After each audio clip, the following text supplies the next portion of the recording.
Hey everyone! Today we're going to be attempting to brew one of the most delicious and well-rounded commercial beers available. Again, the Dead Guy Ale from Rogue Brewing. Second time's the charm, I'm pretty sure the saying goes. But in my previous video, we tried to brew an approximation of the Dead Guy Ale just using what was readily available to me at the time. But that meant we had to substitute grain, we had to substitute hops, we had to substitute yeast, and we ended up with, well, a different beer. So since then, I've been itching to try this one again and actually push ourselves to see how close we can get. One thing that threw me off in our last attempt was what Rogue listed as the beer's color on their website, 16 SRM. When adding a little carafa to try to get our color close to that, we ended up with a beer that was much too dark. After a little research, I found that the European scale of beer color, EBC, is about twice the value of its equivalent in SRM. My assumption is that Dead Guy Ale is actually 16 EBC, making it closer to 8 SRM for our purposes, which ironically was about what we'd hit if we never added the carafa at all. So that's an easy fix. Next, I ended up purchasing the book Craft Beer for the Homebrewer, which has the official Dead Guy clone recipe published in it.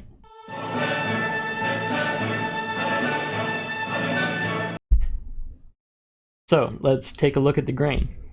Here it lists the all-grain recipe as 10.25 pounds of Great Western 2-row, 3.25 pounds of Great Western Munich 10, and 1.5 pounds of Great Western Crystal 15. Now, instead of substituting anything, I was able to order this exact grain online, with one minor caveat of the Great Western Munich being listed as 7.9 Lovibond instead of 10. The difference of 2 Lovibond and 3 pounds of grain shouldn't be a huge change, but it might be something to keep in mind. I did have to make some adjustments to the grain volumes, since this book assumes 65% efficiency, while we usually get a bit higher than that on our system. So I reduced the grain to 95% volume for my recipe in order to target their listed OG of 1.065. Well, speaking of specifications, I noticed a few discrepancies in this published recipe. For one, an OG of 1.065 and an FG of 1.015 would yield 6.6% ABV, not the 6.95% that Rogue states. And we see on the updated Rogue website, it's actually listed as 6.8%. Well, not sure if I should target the 1.065 OG and have a lower ABV, or target the ABV and have a higher OG. I figure let's aim for the 1.065, and if we end up higher than that, it's not a big deal. Next, let's check out the hops. The extract recipe lists 1.15 ounces of Perle at 60 minutes and 0.5 ounces of Sterling at flameout. But then, for some reason, they suggest reducing the Perle to 1 ounce for the all-grain recipe. I'm not really sure why, though, and plugging those numbers into Brewfather, it seems to only give us about 3/4 of our near 40 IBUs.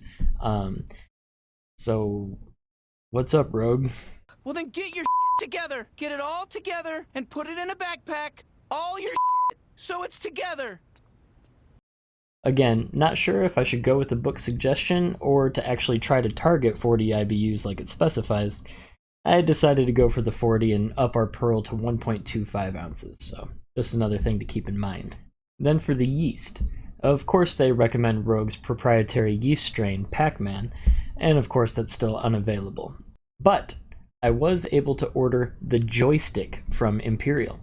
I wasn't able to find too much about it, but I've been told that it should either be the same strain as Pac-Man or at least derived from it. So that's a pretty awesome find, and I'm excited to try it out. I'm going to make a starter out of it, being sure to overbuild by 100 billion cells so I can save some for another batch. Fortunately, Imperial is cool and actually includes 200 billion cells in their packs as opposed to Yeast 100 billion.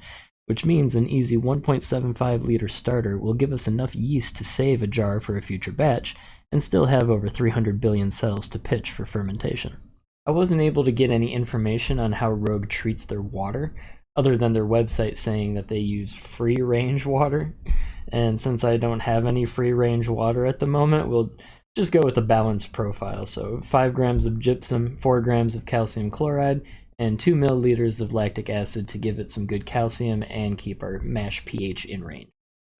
We're following the book and going with a simple single infusion mash at 152 for 1 hour.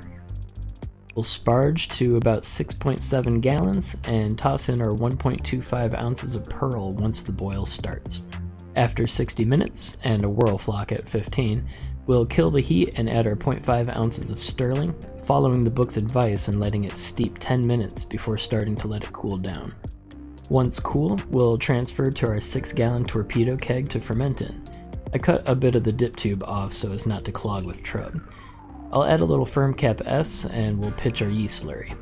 Rogue's brewmaster, John Mayer, has said that Pac-Man yeast loves a 60-degree ferment, so that's what we'll aim for. It shouldn't take too long to ferment, but I'm going to play this one safe and let it sit in primary for a full 2 weeks before cold crash and transfer. 2 weeks later, and our final gravity hit our projected 1.016, giving us around 6.5% ABV. I cold crashed for 2 days, and now it's time to transfer.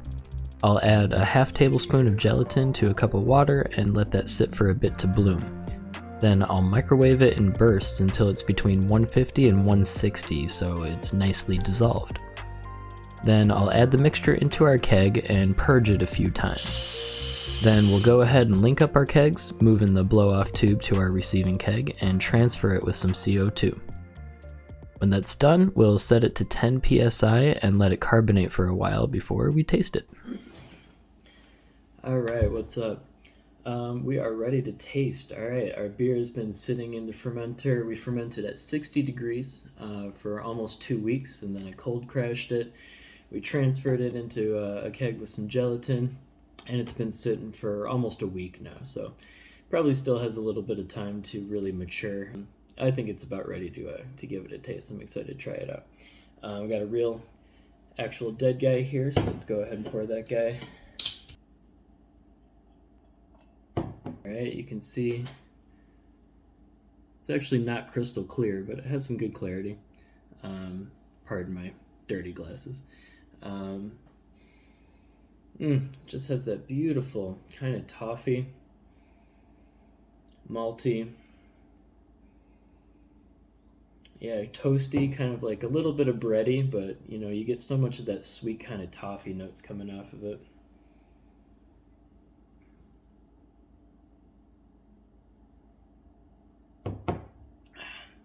Yep, still one of the best beers ever made. It's just this beautifully balanced, not too bitter, not too sweet, lovely toffee taste.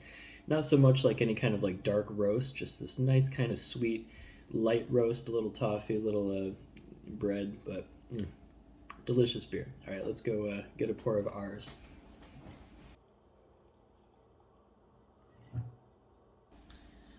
All right. So you can see pretty clear, about the same. Honestly, the color is pretty on point. Yeah, I wouldn't be able to really pick out too much difference in the color there. So at least we got points for that.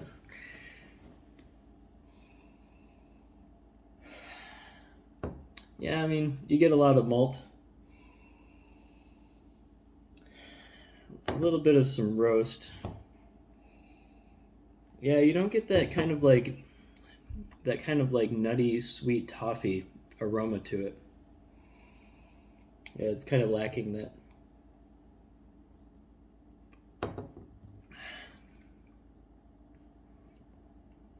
Pretty good, pretty good. It's it doesn't quite have that same bitter bite, even though we definitely tried to increase those bittering hops to reach our IBUs. This one seems to have a little bit more of a bitter back to it.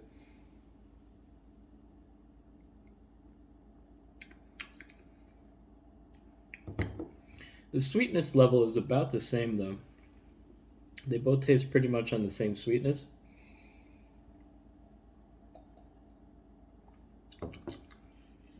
They're actually pretty close. Yeah, this one has a little bit of that kind of like sweet toffee that comes through. This one's just kind of like sweet malty, sweet toffee, sweet malty. And so yeah, I've seen some recipes where they'll do an extra long boil which might add a little bit of extra caramelization in there and maybe produce some of those taste notes. So I might try that next time, a little bit of a longer boil,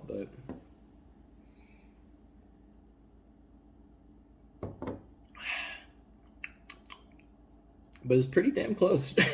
I'd say close, no cigar. You know, I think if you actually put these up in any kind of taste test situation, it would be very easy to pick out the real one still. But I do believe this kind of scratches the itch, you know, for having a dead guy without having to pay, what is it, like $15 a six pack now these days? So yeah, not a bad recipe. I'll post the actual recipe in the description. The joystick yeast, you know, it came out pretty clean. I fermented at 60 and it flocculated very nicely too. So yeah, no complaints with the joystick.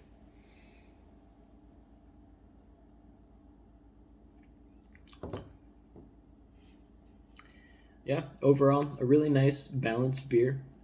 Still not 100% a dead guy, but you know, I'm pretty happy with what we got. We got pretty damn close. This will scratch my itch for having a dead guy clone around the house for now. We'll see you maybe with another dead guy video with a couple tweaks to it. And see if we can get anything different. But for now, enjoy. Yeah, I encourage you try out the recipe that I link below and let me know what you think. Cheers.